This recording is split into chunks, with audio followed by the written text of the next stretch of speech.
បាទសូមអរគុណជម្រាបសួរពុកអ្នកគ្នាដែលនិយមតាមដាននៅ Channel របស់ខ្ញុំ Matt Creative អញ្ចឹងបើសិនបងប្អូនអត់ទាន់ជួយ Subscribe Channel របស់ខ្ញុំនេះសូមជួយមេត្តា Subscribe ម្នាក់មួយផងដើម្បីធ្វើការតាមដាននៃការអាប់ដេតនៅវីដេអូថ្មីៗទាក់ទងទៅនឹងការបង្កើតអ្វីថ្មីៗបាទអញ្ចឹងថ្ងៃនេះគឺខ្ញុំសូមបង្ហាញបងប្អូនទាក់ទងទៅនឹងរបៀបធ្វើការអាប់ដេតបាទអាប់ដេតទៅលើ Play Store របស់យើងបាទបងប្អូនកម្មវិធីមួយចំនួនដែលបងប្អូននិយមប្រើប្រាស់ដូចជា Facebook បាទដូចជា Chat ដូចជា Messenger បាទ Messenger Chat ឬក៏កម្មវិធីធនាគារមួយចំនួនអញ្ចឹងបងប្អូនជា Facebook ដូចជា YouTube អីផ្សេងៗដូច TikTok អីចឹងបងប្អូនពីខ្លះបងប្អូនខ្លះគឺគាត់អត់បានធ្វើការអាប់ដេតទេបាទបងប្អូនខ្លះមួយចំនួនគាត់បានដឹងនៃការអាប់ដេតបងប្អូនខ្លះក៏អត់ទាន់បានដឹងដែរចឹងណាបាទហើយបើសិនជាយើងមិនបានធ្វើការអាប់ដេតទេមានន័យថាទូរស័ព្ទរបស់យើងដំណើរការធម្មតាប៉ុន្តែ app មានថា app ដែលយើងប្រើប្រាស់ហ្នឹងគឺវាមិនទាន់សម័យបើសិនជាបងប្អូនប្រើលក្ខណៈធនាគារ AC ឬក៏ APA អញ្ចឹងបងប្អូនអញ្ចឹងនៅពេលយើងមិនបានអាប់ដេតទេគឺធ្វើឲ្យប្រព័ន្ធ security មានការពាររបស់យើងហ្នឹងគឺវាអត់ដំណើរការអញ្ចឹងបងប្អូនវាអត់ដំណើរការមានថាយ៉ាងម៉េចបងប្អូនមានន័យថាគេមុខងារមួយចំនួនគេបានដាក់យើងប្រើថាយើងអាចបានប្រើទេដោយសារយើងអត់ទាន់ធ្វើបច្ចុប្បន្នភាពថាយើងមិនទាន់អាប់ដេតនៅអ្វីថ្មីៗគេបានដាក់ឲ្យអញ្ចឹងណាមិនថា version ដែលយើងធ្វើអាប់ដេតអញ្ចឹងបងប្អូនមួយចំនួនទៀតគាត់ប្រើប្រាស់នៅ TikTok ក៏ដូចជា Facebook Messenger អញ្ចឹងណាបងប្អូនពេលខ្លះ Messenger ខ្លះនៅពេលគាត់បានប្រើប៉ុន្តែគាត់មិនបានអាប់ដេតក៏វាធ្វើឲ្យអត់ដំណើរការដែរមានថាពេលយើងឆាតទៅមួយចំនួនគឺវាធ្វើការរងចាំវល់អីចឹងណាឬក៏វាអត់ដំណើរការឬក៏វាចុចទៅវា load back មកកម្មវិធីទូរស័ព្ទយើងតែម្ដងចឹងបងប្អូន Facebook អញ្ចឹងណាបងប្អូន Facebook ខ្លះនៅពេលដែលយើងអត់បានអាប់ដេតទេមានថាយើងចុចទៅវាចុចទៅអត់ចូលទេចុចទៅឡងមកវិញអញ្ចឹងណាបាទហើយមួយទៀតទៅនឹងការគេធ្វើការអាប់ដេតព័ត៌មានថ្មីនៅដូចជា Reel ឬក៏ដូចជា Home របស់យើងហ្នឹងក្នុង Facebook របស់យើងហ្នឹងគឺវាអត់ដើរទេវាថាវានៅព័ត៌មានវានៅដើរអញ្ចឹងណាបងប្អូនវាអូមកនៅដើរដោយសារយើងមិនទាន់ធ្វើការអាប់ដេតមិនទាន់ធ្វើបច្ចុប្បន្នភាពឲ្យទាន់សម័យតាម version របស់ Facebook អីចឹងណាបងប្អូនបាទក៏ដូចជាឆាតក៏ដូចជាមុខងារមួយចំនួនទៀតដែលយើងធ្វើការ download ពី Play Store អញ្ចឹងបងប្អូនអញ្ចឹងដើម្បីធ្វើការអាប់ដេតនៅរាល់ app ដែលយើងបាន download ពី Play Store ទាំងអស់គឺយើងចូលកម្មវិធីបងប្អូនបាទចូលកម្មវិធី Play Store មកបាទ Play Store មកបាទអញ្ចឹងក្នុងនេះគឺវាមានមុខងារបាទបងប្អូន manage នេះមុខងារច្រើនណាស់បងប្អូនមុខងារដែលយើងបានប្រើប្រាស់នេះដូចជាក្នុងកម្មវិធីទូរស័ព្ទរបស់ខ្ញុំអញ្ចឹងបងប្អូនបាទវាមានមុខងារច្រើនដោយសារខ្ញុំបាន download ច្រើនអញ្ចឹងណាពេលខ្លះក៏វាកាំងពេលខ្លះយើងអាប់ដេតអត់ទាន់ដែរអញ្ចឹងថ្ងៃនេះខ្ញុំសូមបង្ហាញបងប្អូនអញ្ចឹងនេះបងប្អូនឃើញនេះកន្លែងនេះបងប្អូនកន្លែងនេះបងប្អូនឃើញកន្លែងនេះខ្ញុំចុចលើវានេះគឺវាដើម្បីបង្ហាញបងប្អូនគឺវាមានថា update នេះបងប្អូន update available អញ្ចឹងចំណុចនេះគឺយើងមិនទាន់បាន update ចំនួន57បាទកំពុងតែតម្រូវការយើងធ្វើការ update អញ្ចឹងបងប្អូនអញ្ចឹងក៏ខ្ញុំសូមសំណូមពរបងប្អូនដែរបើសិនជាបងប្អូនធ្វើការ update បងប្អូនអាចប្រើប្រាស់នៅ Wi-Fi តែបងប្អូនអាចទៅហាងកាហ្វេឬក៏ទៅកន្លែងធ្វើការងារដែលយើងគិតថាអាចមានពេលសម្រាប់យើងអាចធ្វើការ update វាអញ្ចឹង update ចោលទេបងប្អូនបាទប៉ុន្តែដល់ឡែកបើសិនជាយើង update ក្នុងទូរស័ព្ទរបស់យើងព្រោះវាបានដែរប៉ុន្តែវារៀងយូរអញ្ចឹងដោយសារតែការ update ហ្នឹងគឺវាធ្វើការរងចាំយូរអញ្ចឹងបងប្អូនចុះបងប្អូនវាមាន2នេះបងប្អូន2នេះបងប្អូន2ឃើញទេបងប្អូនឃើញអត់2នេះបាទ អញ្ចឹងវាមាន update all គឺវាមានថា update ទាំងអស់រាល់ Play Store យើងបាន download app មកពីកម្មវិធី Play Store គឺយើងធ្វើការ update ទាំងអស់អញ្ចឹងណាហើយមួយទៀតsee details អញ្ចឹងអានេះតែបង្ហាញមួយតែយើងចង់ update មួយណាបើថាទីថាទូរស័ព្ទរបស់ខ្ញុំវាអ៊ីនធឺណិតក៏វារៀងដើរ slow ឬក៏អយើងចង់ update មួយសិនអញ្ចឹងណាដើម្បីធ្វើការ update មួយសិននៅពេលដែលយើងទៅដល់កន្លែងហាងកាហ្វេឬក៏យើងកន្លែងការងារវាគិតថាយើងមាន Wi-Fi អាច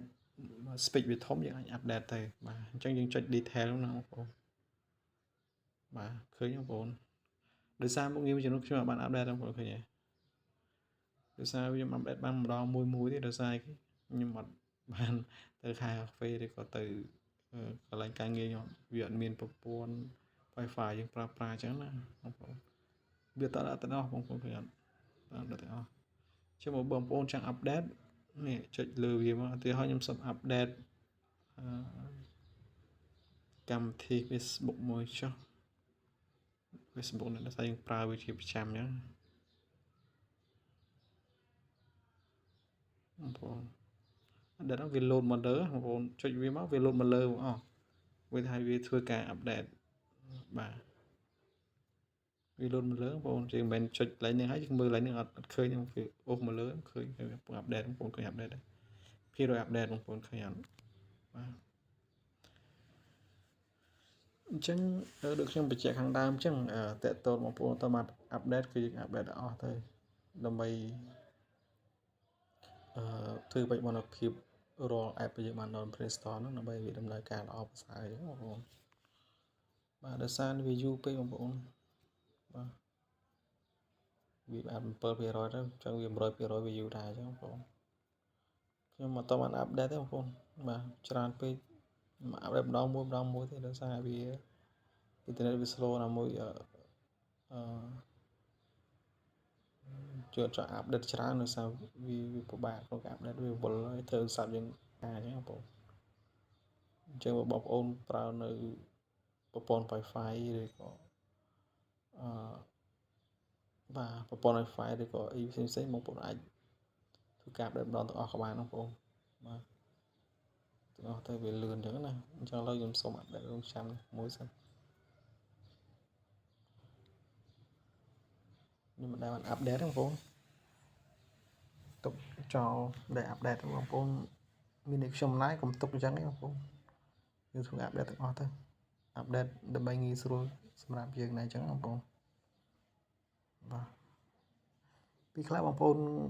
គាត់ដល់មកហើយគាត់អត់ដែលបានចុច update ហ្នឹងវា load ចឹងវា load ហើយថា Facebook nó វាខូចកាប់ប៉ាត់អត់ទេបងប្អូនវាលួចត្រាយើងពេច password ទេបងប្អូនវាខូចពេច password ឬក៏យើងភ្លេចឈ្មោះរបស់យើងក្នុងការចូល account ហ្នឹងបានវាខូចប៉ុន្តែបើសិនជាយើងចុចទៅវាឡងវិញចុចទៅឡងវិញមិនមែនទេបងប្អូនអាចចូលដូចខ្ញុំមិញអញ្ចឹងបងប្អូនអាចចូលទៅ Play Store ទៅហើយចូល account របស់យើងមកយើងចុចមើលវាមកហើយអញ្ចឹងវាឃើញពី update ហ្នឹង update ចឹង update ចឹង update ចឹង update ចឹងបងប្អូនច្រើនមែនតើបងប្អូនខ្ញុំមិនដែល update សោះចឹងវាចិត្តពេញហើយវាបាន91%ហើយបញ្ជាក់អំពូនណាតើតើការ update គឺវា C space ដែរបងប្អូន C space ណា C memory ទូរស័ព្ទរបស់យើងដែរអញ្ចឹងណាបងប្អូនដោយសារវាបានបន្ថែមមុខងារមួយចំនួនទៀតវាថា update version ណាបាទ update version ទៅលើកម្មវិធីដែលយើងបានទាញចេញពី app ពី Play Store ហ្នឹងវាប្រកាសជា app មួយហើយអញ្ចឹងវាមុននឹងយើងupdate គឺវាថាមានC space របស់យើងតិចដែរអញ្ចឹងបងអញ្ចឹងនៅពេលដែលយើង update ហើយបងប្អូន update ហើយវាលែង load អីបងប្អូនបាទវាលែង load update មកយើង update ហើយអញ្ចឹងយើងទៅមើលC1 នេះ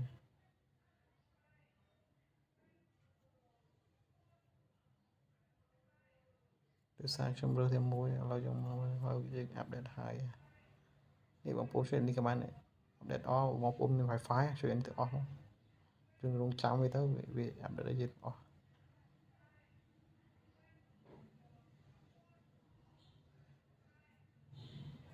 នេះបប scan មីរោគចឹងយើងបាន update ហើយ update ហើយវា load វាលែងចេញកន្លែង update ហើយគឺវា load ថាដំណើរការបានល្អឡើងវិញចឹងបងប្អូននេះ Facebook យើង update មិញ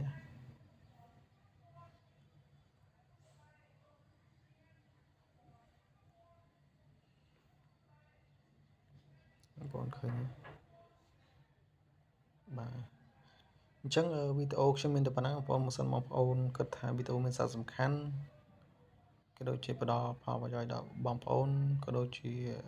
បងប្អូនចង់ចែករំលែកទៅអ្នកផ្សេងមិត្តភ័ក្តិឬក៏អ្នកដែលបងប្អូនស្គាល់បាទបងប្អូនអាចចែករំលែកបានឬមួយក៏បងប្អូនមានចម្ងល់អីផ្សេងតាក់ទងទៅនឹងការបង្ហាញមកខ្ញុំបងប្អូនអាចមើលម្ដងមួយបងប្អូនបាទហើយបើសិនជាករណីបងប្អូនចង់ខ្ញុំធ្វើវីដេអូតាក់ទងទៅនឹងបងប្អូនចង់បានវីដេអូអីតាក់ទងអាចថាជួយសម្រួលដល់បងប្អូនបានបងប្អូនអាច comment បាទ comment ក្នុង YouTube របស់ខ្ញុំបានមកគឺខ្ញុំនឹងធ្វើជូនបងប្អូនបាទ